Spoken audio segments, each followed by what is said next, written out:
Oh, yes. Please, fasten the cape, put those goggles on if you have them, and we're ready. We're ready for the quest for epic engagement. Of course, my name is RJ Redden. If you do not know me, Google me, you'll find out something fun, I'm absolutely sure. But you should know me by now. And with me is Erica Holthausen, and I love saying your name.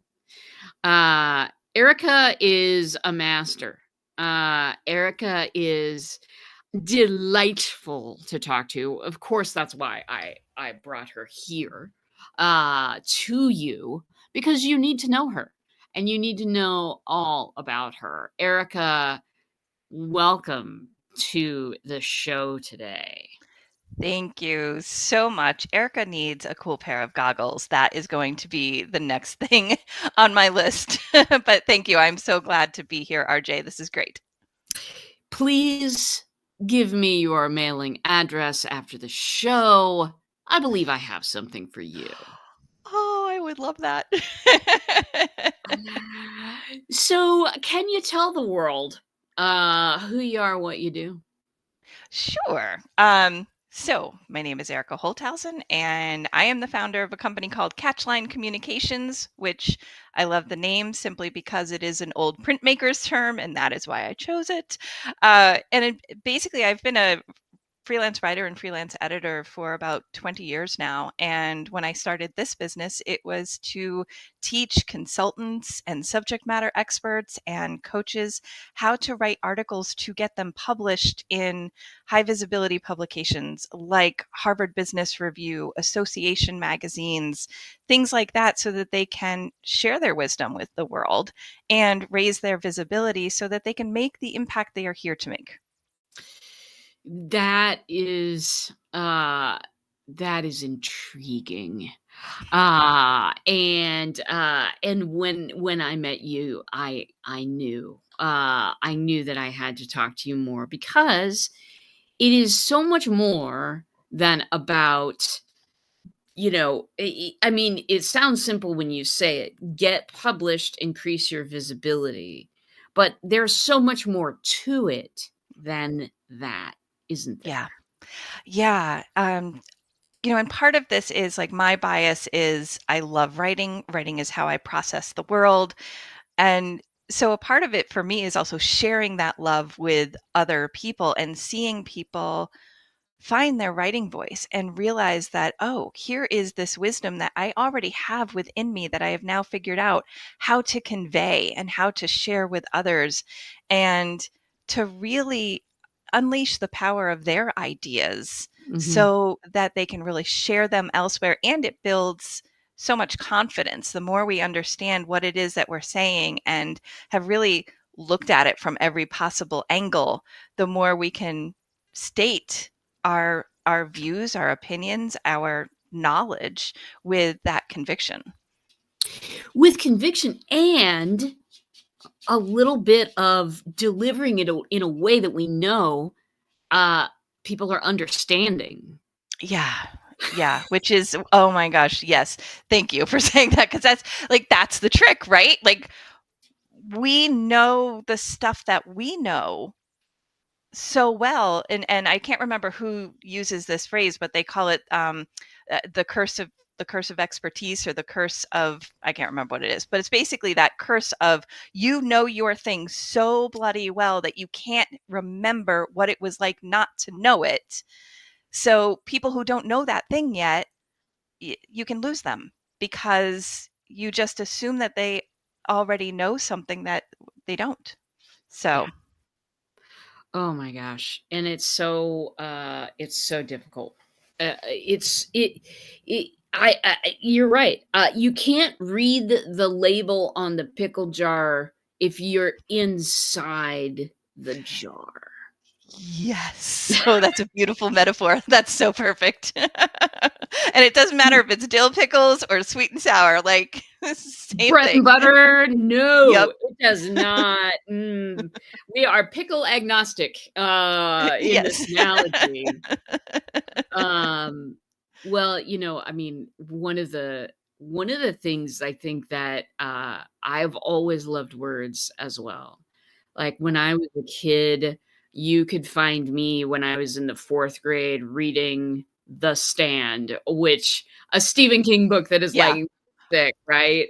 Yep. Uh, We would have been total friends now in 4th grade because, yeah, yeah, yeah, yeah, I was reading Stephen King as well. Totally obsessed. and that's why we're friends, obviously.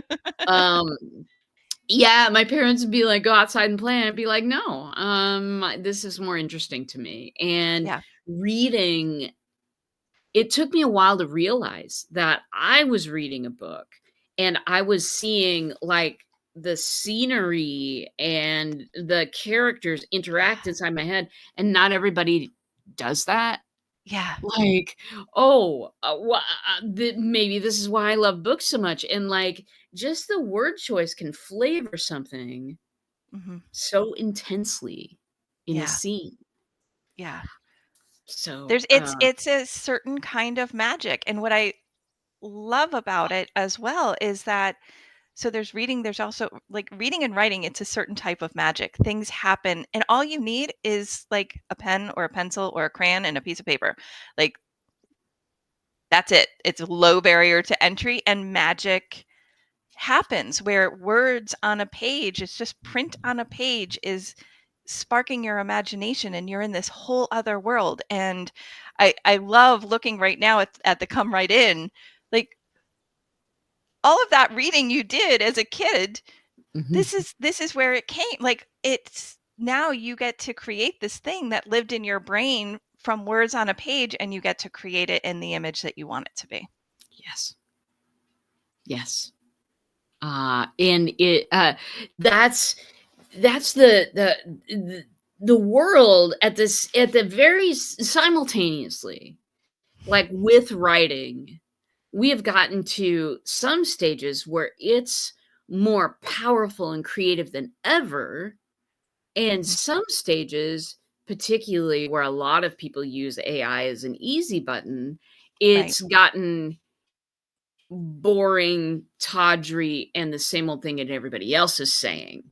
Yeah. How difficult has that made your position when you are helping people find their voice? Yeah. Great question. It's something, ignorance is bliss. And for a while, I was just like, I'm going to be blissfully ignorant. That does not work. Uh, and a big part of it is one of the things I always say about AI because it is a tool and it can be incredibly valuable if we use it as such and we don't use it as a crutch. But Mm, AI is not going to ever be able to really write in your voice. It mm, can help you with things, but when you're developing your writing voice, you have to write. That's the whole thing. It's a practice. Writing is a practice. And the more folks can kind of play with that, you also start to see um, again the magic of writing. Like I do a 10-minute free writing exercise every single morning. I've done this for over a decade now, and what I love about it is I'll have a prompt and the first 7 minutes are usually complete garbage, but then suddenly stuff is coming out of the end of my pen that I didn't think about before, and that's magic. And you can't get that with AI. no, And that is also helping you because suddenly it's like, oh, these are things that you thought but you didn't even know you were thinking them. yeah, And that can really help with finding your voice, and the more you practice the more that comes across. It's one of those things where I always hate when people say, oh well, I write like I talk and that's a bad thing. And I'm like, no, that's a good thing. That is part of your voice. That is how you make the words on the page different. So yeah, with AI, if it's being used as the easy button, yeah, then you can't develop your voice. And that's where, for me, one of the things that has been in some ways a benefit is my folks, they want to think, they want to do the writing. They, many times they want to become better writers. Everybody thinks that they can't write. everybody can write. Um, so it becomes more of one of those things. If you're looking for the easy button and you don't want to think, I'm not your girl. Yeah. No. Uh, hey, y'all, writing can be used as connective tissue. And that is not an easy process, but Yeah. it is isn't always a joyful process, but it's a valuable process Yeah. because it means that every time you put virtual pen to paper or however you want to do it, you are making somebody on the other side of the world go, "Whoa, that's what I was thinking. I need to get this person's phone number." You know what Yeah. I mean? It's valuable. Uh, eh, Hardly anything that is cookie cutter easy is ever Yeah. actually valuable. Yeah, yeah. And it's like by writing, you are also sometimes surprising yourself because you're understanding something more deeply.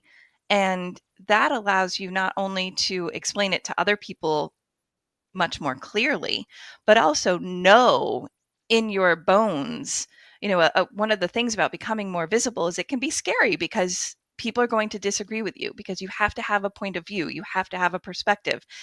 And if somebody disagrees with you, that can be uncomfortable, especially for those of us who were brought up to always be nice.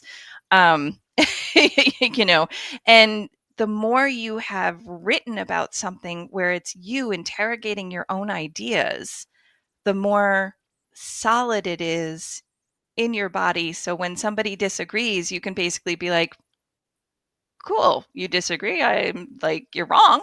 Rock on with your bad self.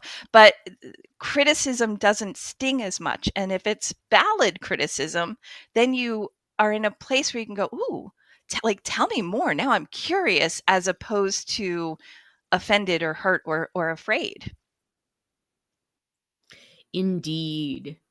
And this interrogation of your own ideas, that is an idea that absolutely fascinates me, and I would like to make a room, where on the internet where that happens, just so you know. Yeah. Anyway, you said you do the 10-minute exercise and, a free writing exercise and that you have prompts. Where are those I mean, for those of you who are interested in doing this kind of stuff. Where are you getting your prompts? So you can find them all over the internet if you do a search for prompts. But what I do is I will just, if there's something on my mind, I'll have my own prompt. And when I first started, it was a prompt that came out of a book from something, and I was like, here's the prompt, and then you just go.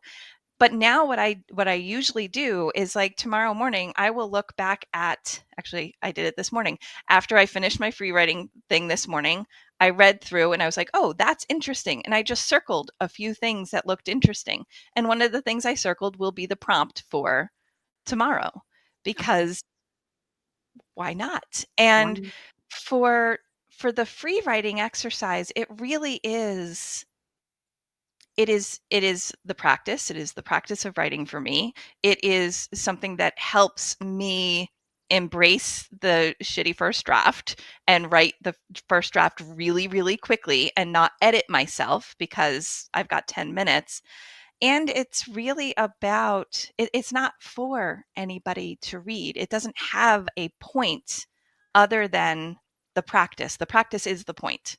But you can also use that to sort of loosen up your brain if there's something that you are thinking about, a program that you want to offer, or a, an upcoming client conversation that you're like, I'm not quite sure what it is that I most want to make sure I say or convey, that kind of thing. And you can use those as prompts. So and then you can go weird if you want. Like, you can be like, hey, there's a plant. So that's my prompt. Write for 10 minutes about the plant that's hanging in my window.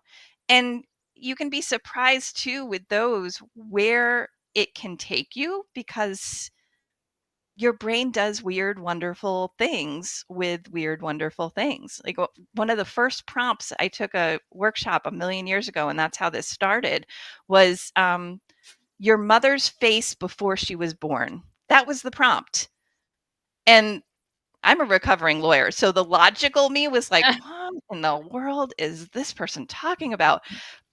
But then you just go with it, and stuff comes out of your pen, and it's fascinating. Do you pen to paper or do you type these prompts? I pen to paper. All right. So because I'm old school and old, um, those of us of a certain age, like, this is how she's like, "What?"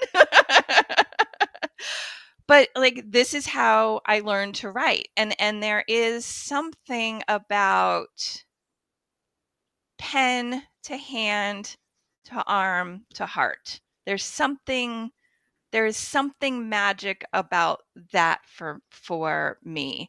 And I think it's also honoring the magic for me is also getting away from a computer screen because I'm on a computer screen all the time.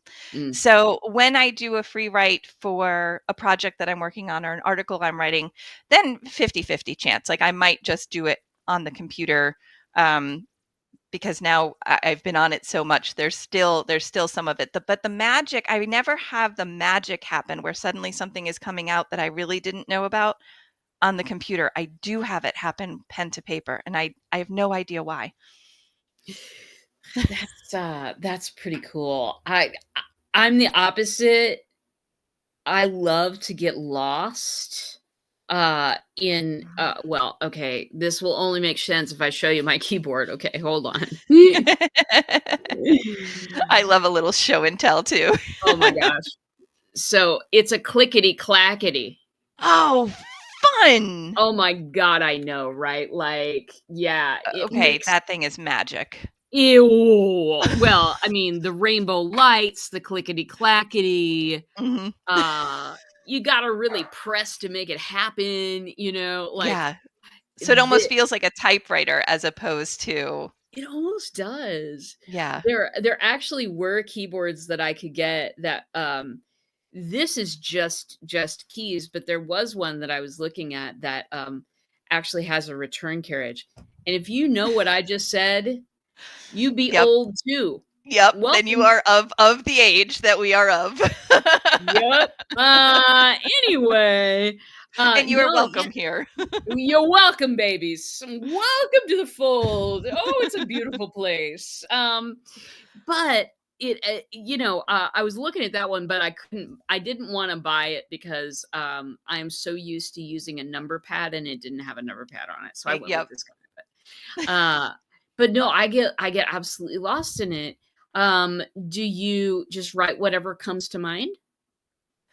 Yeah, so when it's the free writing, it's like I have the prompt and then I just keep going. And the rules for the game are you don't stop and you don't edit yourself. And if you aren't quite sure what to say, I will literally write the words. What I really want to say is, and that kind of brings me back to whatever that prompt is, and I Ah. can go. So I don't stop myself if I end up going off onto a different tangent because that's Mhm. part of the point. The prompt isn't the point. The prompt is just to get you going.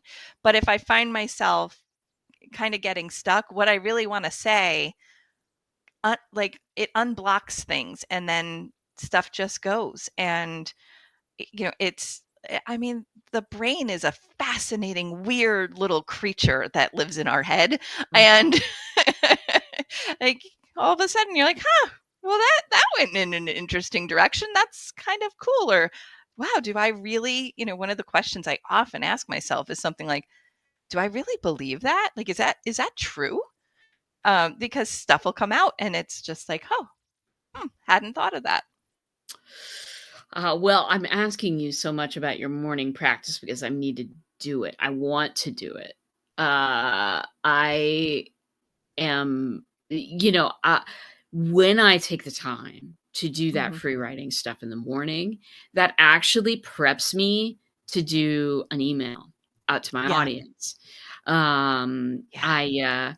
I did one last week, and my writing coach, Tom Ruich, he's like, he welcomes me to class and he's like, "Hey, love that email.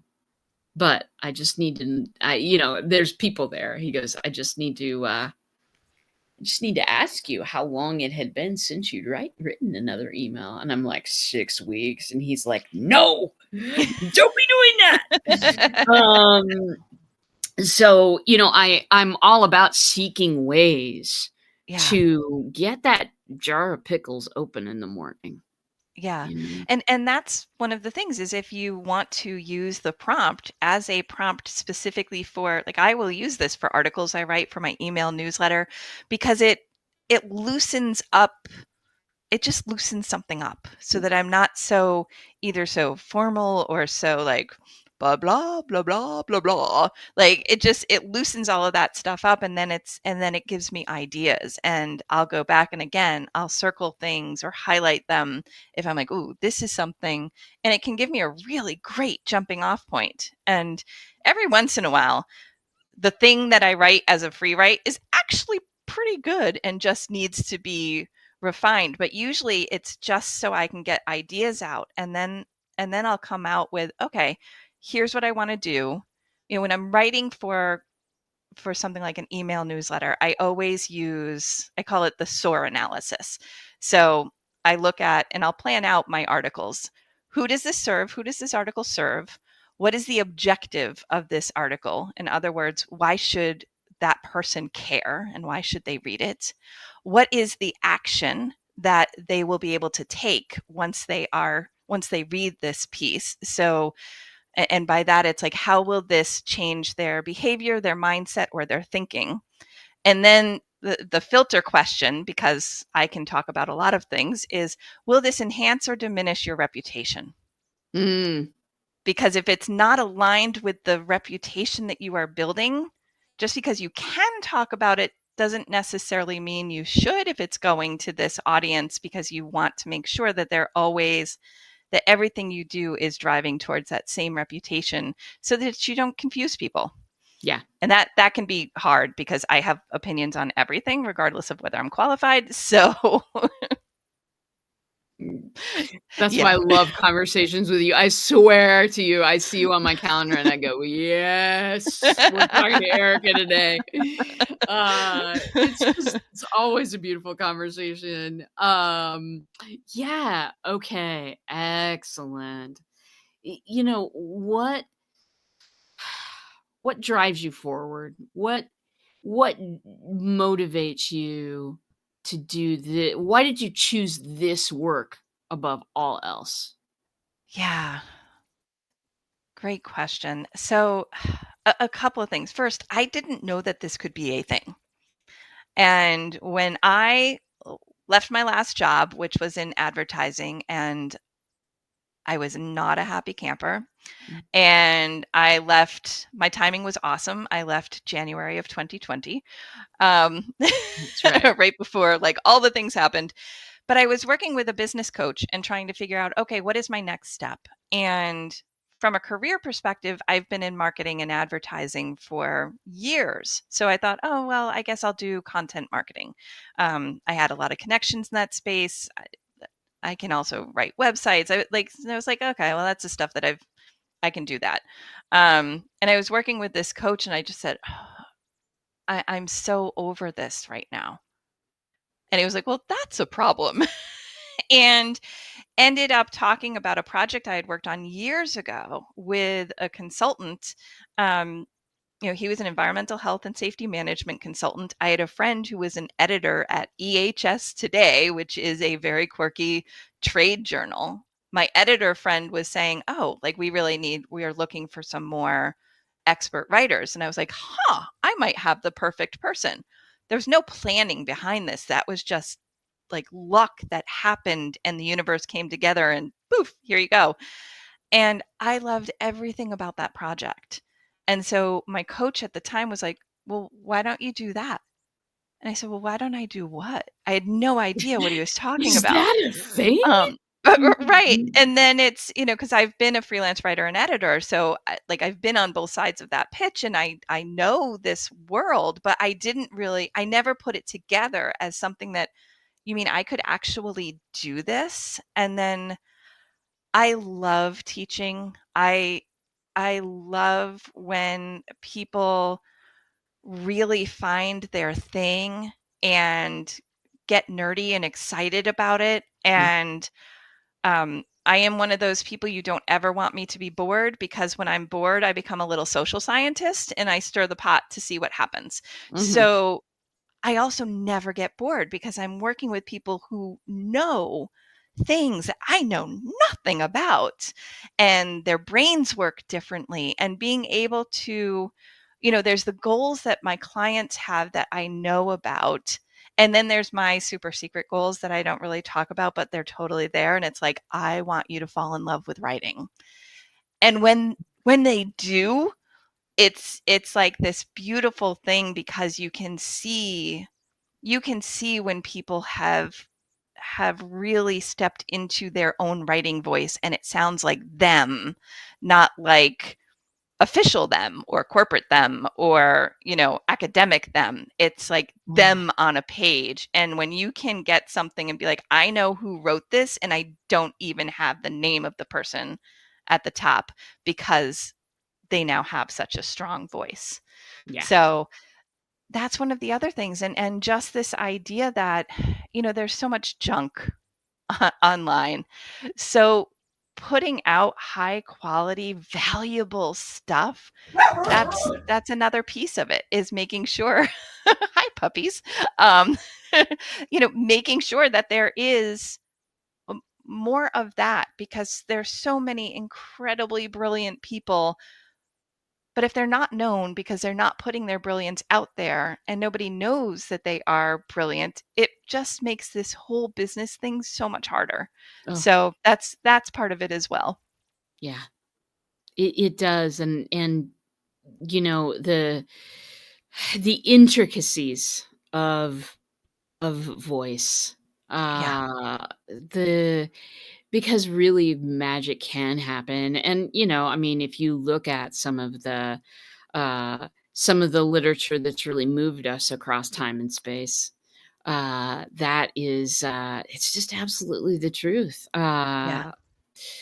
So my big engagement question that I always ask, because my audience wants to know, how do you engage your audience? How do you engage your clients?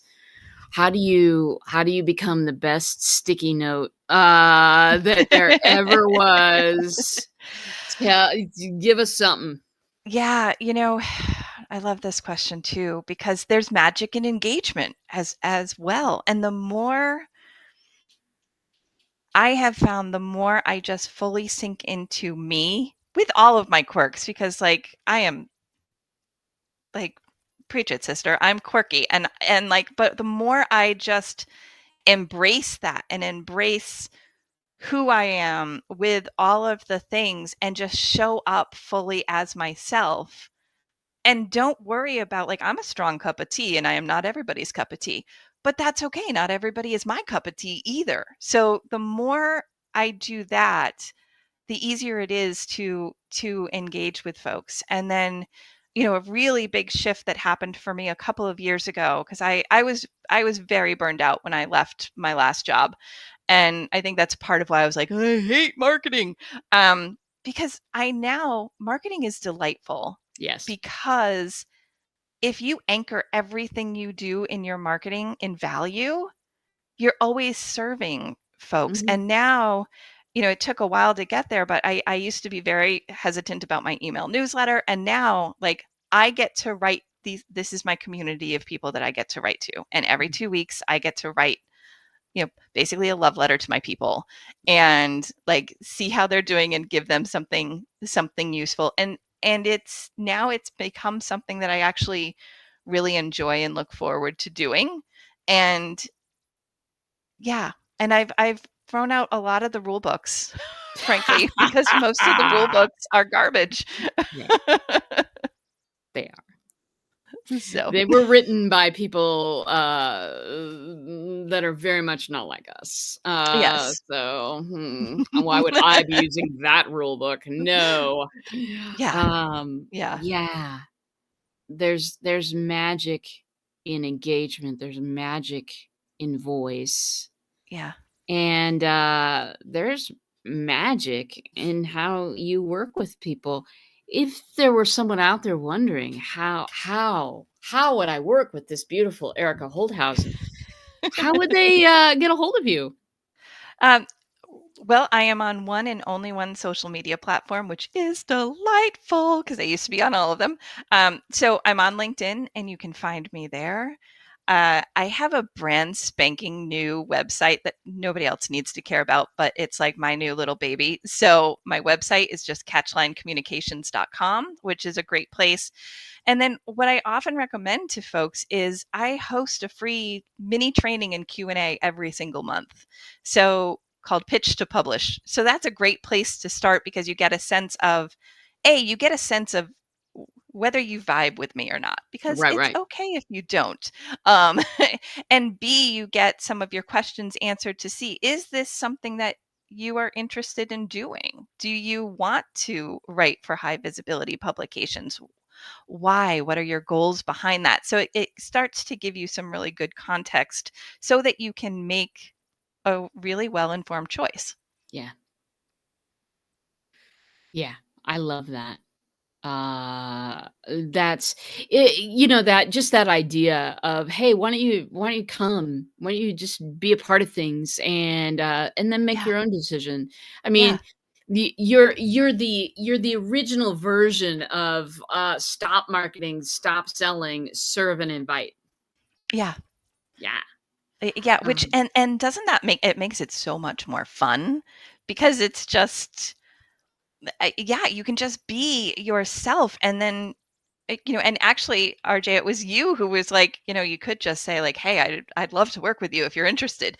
And I love that because it makes it so easy. And even when I have, I'm just about to launch my next group program, and as I was reaching out to people who had expressed interest in the past, it made that so much easier to do. And then to my own surprise, like people responded, like yeah. everybody responded. And even when it wasn't a yes, it didn't matter because it was like, oh my gosh, thank you so much for thinking of me.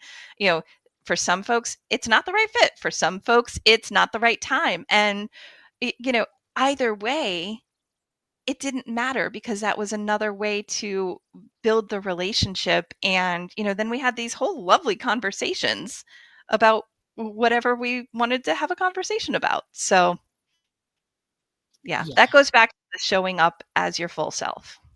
Oh, yeah. Which we'll probably book some more time, and do another show on that, because, we will just have to. I would love that. Yeah, I mean, I'm just when I was 8 years old, I would lived in Oregon, with my parents, who had decided to sell everything they owned, and trust me, it wasn't much, and purchase a 1950, that's 50 school bus and, drive from Omaha to California or Omaha to Oregon. It's a long story. Anyway, I'm 8 and, I'm like, "I wanna write a book," and I started writing one in cursive. And it was just this little hardback thing, and of course, I got, a certain amount of pages into it and then, found something else to do, but, I've wanted to write a book since that time. And I've wanted to be someone who wrote things because writing inspired me so much when I was a kid. We Yeah, had nothing. We had yeah, nothing, but books were everywhere because we had school and we had yeah, libraries, and it was like, with all of the beautiful things that I do on the crazy bleeding edge of tech, it always harkens back to me borrowing books from the library and yeah, writing them whenever I could when I was still a small child. And Thank you for bringing the love of words to the people that you bring it to every day. And I hope that if you are listening out there, and you really are connecting with what's being said here, that you get a hold of the Holthausen because you need her. Any final words of wisdom for us? I think it's just if you are interested in writing, and really I'm talking to like little 8-year-old you, writers write. That's the only freaking requirement. So many people say, "Oh, I'm not a writer." Of course you are. Writers write. That's all you have to do. You don't have to publish. You don't even have to share it with anybody. Writers write. So write something. And if 10 minutes is more than you want to start with, that's fine. Start with 5. Do like a 5-minute little free writing exercise. And it is a practice. So whatever, like if you do decide to set up a practice, it's then keeping your commitment both to your writing but also to yourself. And that's the part that's much more important, not how long it is. Anybody who says like you have to sit down for 4 hours a day to write, like, oh, go away. Like, no, you don't. Um, you know, find what works best for you and allow it to be playful. So, because you can. I have a client who will. She actually does a free writing exercise every morning, and then she burns the page All right. because the point is the writing. The point is the practice, not anything else. And that's where she is right now. And maybe later she'll want to look at those to see where it goes. But like right now, that's the thing. And I'm like, that's kind of beautiful too, Yeah. because it's honoring that the whole point is just to have done it. The Yeah. practice is the point. Yeah. I could get on this soapbox and like stay here for a million years. Maybe I should have a soapbox in this room.